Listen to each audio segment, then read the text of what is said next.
afternoon and good evening to you, the good people of the tube. Hope you had everything grand and elsewhere in your world. Hi there! Welcome to another episode of How Many Tones Can You Get Out of One Amplifier. Today we are after the tone of one of my biggest heroes, Mr. Billie Joe of Green Day. And that album, and International Super Hits, was life-changing for me when I first started playing guitar. And it was Billie Joe is one of the, if not the main reason for me wanting to even play the guitar from the get-go. If it wasn't for him and my sister teaching me a few little things to start with the guitar, I wouldn't be here playing guitar now. So, you know, thank you, Mr. Billie Joe, and thank you, my sister.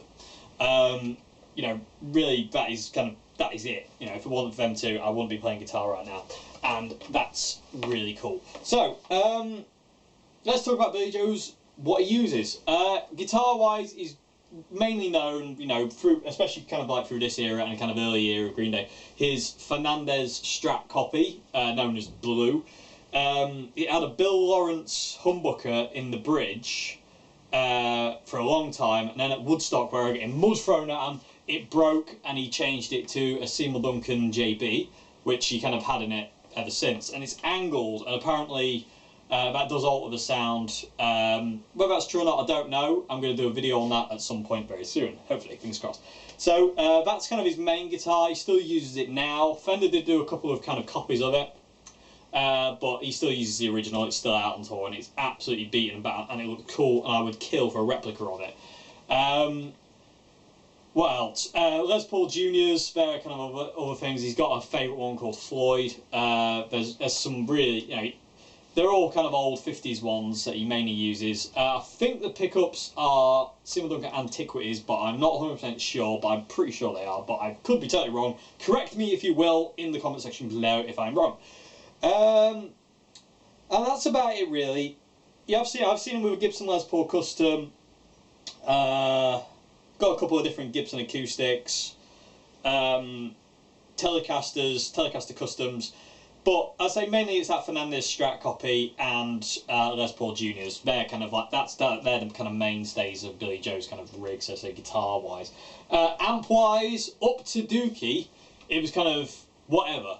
There was PV, there was Gallon & Kruger, there was Yamaha, there's JCM 900s, JCM 800s. And then when it got to Dookie, he got a Marshall Super Lead that was modded. What was it called? The Bradshaw Gain mod, that's it. Basically what he does is take the two volumes of a plexi and basically turn one into a gain and one into a master volume, and that's what he used for recording Dookie, and that's what he used from that point on to present day, and he's still using it now.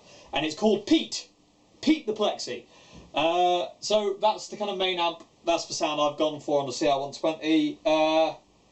He's not an effects guy, you know, he does have like a blues driver in his setup these days, but it's just apparently just to help get feedback, because his guitar tone isn't super gainy. It's very clean, it's all about how hard you hit the guitar, and you really hit the guitar hard when you're playing that Green Day. And Billie Joe says he doesn't play from wrist, he plays from his shoulder. You see him doing this. You know, it really does. You know, his arm's fairly stiff, but it all comes from his shoulder and just digging into the guitar. Anything else to say? Uses Marshall cabs with vintage 30s, 10s to 46 strings. Yeah, that's about it really. He's pretty straightforward plug in and play kind of guy, and I love that. And I feel I've got pretty close to the Dookie sound out of the good old CR120. So without further ado, oh yeah.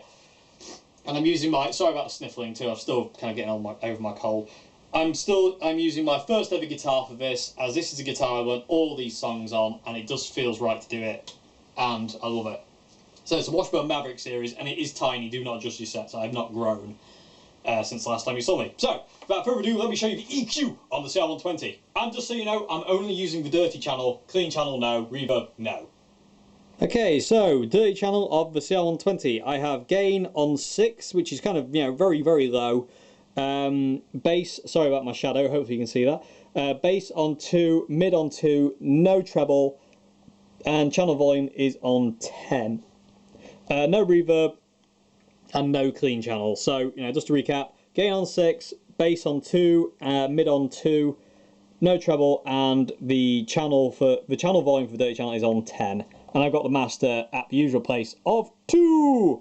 So without further ado, let's get playing some more Green Day, as this is so much fun. Okay, so this is what it sounds like. You heard of it at the beginning. Let's play a bit more.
It's just big, fat and aggressive, and it sounds awesome!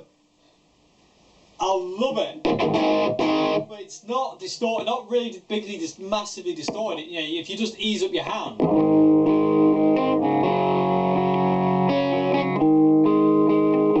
It just gets really clean, but then you dig in. You know, really, really bitey, really pokey sound. Ah, it's so good!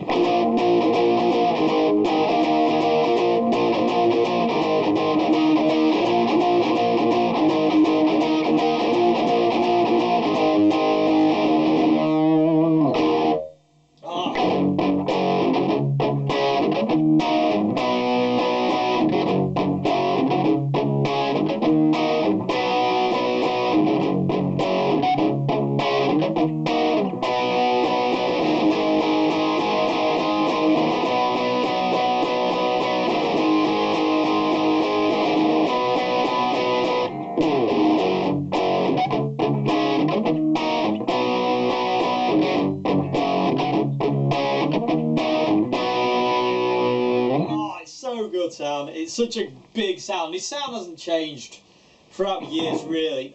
During Nimrod, he didn't use, I think he used a Marshall as well, but I think he mainly used a Fender Bassman, and a high watt of some description. I don't actually know what, but that was kind of like one of the only times he didn't actually use Pete. He's also got another plexi as well, that's called Meat, and that's got the SE mod, which is a different mod, but it's kind of the same. But anyway, there's loads of that online. Let's play the first song I ever learned.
So accomplished when I could play basket case all the way through. It probably didn't sound like that, it probably sounded like this. It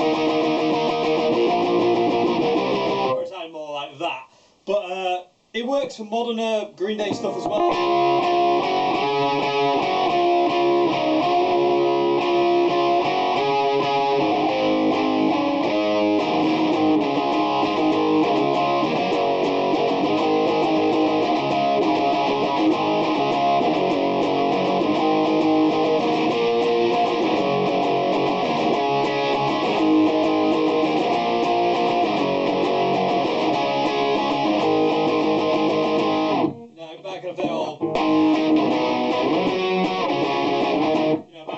So it works, you know, Billie's sound doesn't really change. It's sometimes brighter, it's sometimes more aggressive, but it's not really, it doesn't change much. It's just that kind of driven, modded Marshall sound. That's all it is on a humbucker or a P90. It just is that great, aggressive punk rock sound, and you can't beat it. You cannot beat it. It's so much fun, and it riles you up, and you just want to go mad. It's so cool, which is what a good guitar tone does. So yeah, I hope you enjoyed this video. Let me know how close you think I got, because it feels right. It sounds as close as I can get. Again, like I say, it's never going to be 100% just because I'm not Billie Joe and I don't have his gear and I'm not him, which is the ultimate thing. But it just feels right. And it just brings back so many memories of learning to play guitar and struggling through them. I remember thinking Welcome to Paradise was like the hardest thing in the world to play. And it's just so cool. And it makes me very nostalgic. And yeah, it's awesome. I love it to bits. Billie Joe is a genius. And he just is. And I don't think that man can write a bad song. I just don't. I love everything he's ever done. Oh. Thank you for watching, and I'll see you again very soon for another video. Goodbye now.